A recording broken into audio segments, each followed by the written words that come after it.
Dua-duanya sih cukup punya challenge-nya masing-masing ya. Secara kreatif kita nggak bisa kerja buru-buru pastinya. Ruang kreatif itu ruang yang membutuhkan waktu, pendalaman. Saya banyak diskusi sama guru kita, sama Mas Arya untuk kira-kira tim kreatif seperti apa yang dipilih. Itu masukannya datangnya sebenarnya dari Bu Gita dan Mas Arya juga gitu. Kru siapa gitu. Saya tentu punya versi dream team yang diharapkan, dan tiba-tiba ketika diinisiasi juga sama Mas Arya kita, dan kita bisa dapetin jadwal mereka karena kru itu lebih sibuk daripada pemain sebenarnya ya. Jadi susah-susah gampang juga dapetin kru-kru yang terbaik gitu. Itu satu. Jadi challenge di kreatif tentu punya tantangannya sendiri. Pendanaan it's another issue.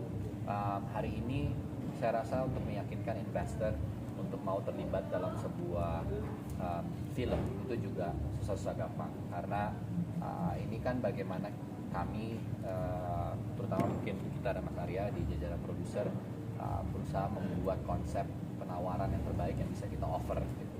Jadi ya mungkin itu yang paling jadi tantangan, tapi saya bersyukur banget sebenarnya di project Pangku ini kami cukup lancar semua prosesnya. Karena cerita yang coba kami usung dan kami presentasikan itu tidak berupaya untuk kami kosmetikkan gitu ya, atau dipoles-poles sedemikian rupa, sementara mungkin bisa jadi itu keluar dari jalur intisari film apa yang mau dibuat. Jadi saya percaya nilai kejujuran tuh sangat saya junjung tinggi. Jujur aja, kamu mau buat film seperti apa, ceritanya bagaimana. Kalau memang match sama investornya, alhamdulillah. Kalau enggak, kita cari lagi. Jadi mungkin itu tantangan yang paling berat. Mungkin begitu mau nambahin. Oke. Reza, fontnya sangat menarik ya. Jadi bisa dibaca Pangku, tapi huruf A-nya lebih kayak juga, jadi kayak bisa dibaca Pangku juga. Dan untuk seorang perempuan dari Padang. Nah, pertanyaannya apakah ada pesan untuk film ini sampaikan kayak pemainnya lainnya? Oke. Kalau latar sebenarnya Pantura ya tadi. Iya. Kalau latar memang nggak ada korelasi. Tapi sebenarnya kalau kita lihat dari font, huruf paling depan dan huruf paling akhir itu di Pangku gitu. Jadi itu adalah metafor dari film ini sendiri. Sebenarnya karakter-karakter di sini tuh, kenapa tadi saya bilang ini adalah cara survival mode, cara bertahan hidup dari tiap-tiap individu. Itu yang mau coba digambarkan lewat film. Jadi sebenarnya genre utamanya Drama. Drama. Itu sih. Reza sebagai sutradara ada referensi mungkin kan kamu juga udah pernah banyak bekerja dengan sutradara dan ya, dan apakah ada arahan terus udah gitu sebagai aktor juga gitu, apakah nanti kayak ekspektasinya itu akan seperti apa dengan aktor-aktor yang kamu ajak main itu gitu? Iya, saya berusaha karena ini sudah diingatkan oleh Bu Gita dan Mas Arya juga, untuk dalam artian sebagai sutradara saya juga harus seobjektif mungkin gitu. Jadi tentu ekspektasi saya cukup tinggi terhadap performa, terutama karena basicnya itu juga film ini character driven juga, story driven juga ada gitu, tapi sebenarnya karakter-karakternya juga harus kuat dalam mendeliver cerita ini.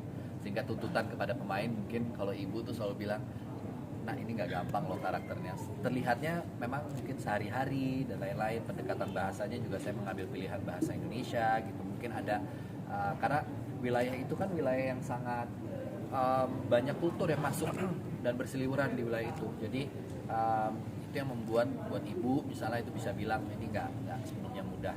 Tapi karena proses reading kami cukup panjang, hampir sekitar 1 bulan untuk reading bagi pemain, intensif pemain reading bersama saya. Jadi rasanya persiapan yang cukup matang itu menolong sekali untuk sekarang kami sudah tahu kira-kira apa yang akan kami lakukan di set dan gambarannya udah ada. Ya tentu saya punya ekspektasi, tapi juga nggak yang tinggi-tinggi banget. Itu saya hanya ingin membuat karya ini terjadi. Itu dulu sih. Misi utamanya adalah karya ini, karena saya percaya karya yang baik adalah karya yang terjadi. Maka karya ini lahir dulu aja. Gitu. Kalau tadi kan juga ada soal tradisi kopi Pangku itu sudah bergeser karena ada pembangunan industri. Apakah juga di film ini tuh ada semacam kritik sosial di luar soal perjuangan seorang ibu? Kalau menurut aku kayaknya kita nggak tebel di situnya ya Bu ya. Sebenarnya ya kritik sosialnya hadir dari kehidupan sehari-hari juga sih Mas. Maksudnya jadi memang balik lagi yang tadi Reza juga sempat sebutkan, ini drama tapi sebenarnya ini drama realis ya, maksudnya kita juga nggak melebih-lebihkan fakta yang ada di Lapangan. di culture mereka sendiri, Yeah. yang ada di lapangan gitu. Jadi Yeah. sebenarnya lebih kayak penggambaran wanita sebagai korban zaman ya sebenarnya gitu. Yeah. Karena ini juga kalau bisa sedikit ngasihin berkisahnya di era 90-an akhir Yeah. kira-kira gitu, ketika Indonesia memang lagi krisisnya. Yeah. Jadi how these people struggle itu sebenarnya bukan kritik sosial tapi memang realisme saat ini sih. Jadi kita memotret realitas itu sih. Setting waktunya tuh bergeser antara era 90-an akhir, masa transisi, kemudian kita ada di 2000-an sampai 2016 itu ya kira-kira. Gini. Pangku ini akhirnya akan dipakai ya, akan jadi wajah dari gambar gerak atau secara personal Reza Rahardian akan mainnya seperti ini untuk menyutradarai. Oh, itu yang saya belum bisa, karena gini, saya sebagai sutradara juga ini karya pertama, film panjang pertama saya. Jadi apakah ini akan meletakkan dasar bahwa karakter atau identitas kekaryaan saya berikutnya, saya masih belum bisa menjawab itu terus terang, karena saya juga ingin bereksplorasi lebih. Tapi saya percaya sebagai director debut, penting sekali untuk membuat karya yang memang tidak terlalu jauh gitu. Jadi karya ini tuh harus punya nilai yang sangat personal, punya kedekatan, sehingga saya juga tahu bahwa karya yang sedang saya buat ini juga nggak terlalu mengada-ngada gitu, karena ada kedekatan. Saya tahu persis dunianya seperti apa, interaksi ibu dan anak seperti apa yang saya bangun. Itu harus punya kedekatan personal dulu. Nanti mungkin di karya kedua atau ketiga ya bisa bereksplorasi lebih jauh gitu. Reza boleh nyambung Satu lagi pertanyaan nggak? terakhir ya, teman-teman. Boleh nyambung nggak tadi kayak soal sebagai aktor juga, seberapa besar diskusi yang tadi, kamu buka iya. sebagai apa? Kalau diskusi sih selebar-lebarnya, seluas-luasnya. Jadi saya justru ingin dengar dari pemain-pemain itu pertanyaan demi pertanyaan, nggak hanya dari pemain sebenarnya, tapi dari kru yang terlibat juga. Itu tempat kita berdiskusi, tempat kita revisi dan lain-lain, itu ya hasil dari diskusi kami semua. Jadi memang karyanya tuh karya kolaboratif gitu. Kita ngasih masukan, Mas Arya ngasih masukan, DOP kasih masukan, costume designer kasih masukan, dan seluruh tim yang terlibat. Berikut juga pemain gitu. Jadi artinya ruang diskusi itu sangat terbuka lebar. Mungkin itu sih. Reza, Oh enggak.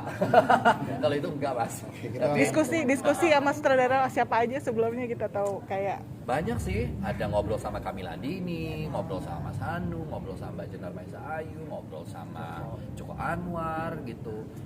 Ngobrol sama banyak director-director yang menurut saya juga punya peran penting dalam perjalanan saya juga gitu. Jadi saya bersyukur aja saya punya relasi baik dengan banyak orang di industri ini, sehingga kadang-kadang bahkan yang tidak diminta pun mereka willing untuk memberikan suggestion, memberikan apa yang bisa mereka bantu kira-kira gitu untuk mempermudah produksi ini dan lain-lain, masukan-masukan teknis, masalah tata edar dan lain-lain, nanti pengedarannya. Wah, itu saya dapat banyak masukan dan banyak ya seneng lah, banyak yang mendukung. Oke, Arya. Oke. Tunggu Pangku 2025 di bioskop. Oke. Ditunggu film pertama gambar gerak berjudul Pangku di bioskop 2025. Jangan lupa teman-teman saksikan film Pangku di bioskop 2025. Tunggu kehadiran film Pangku di bioskop 2025. Thank you. Oke. Klip on. Sorry, Mas.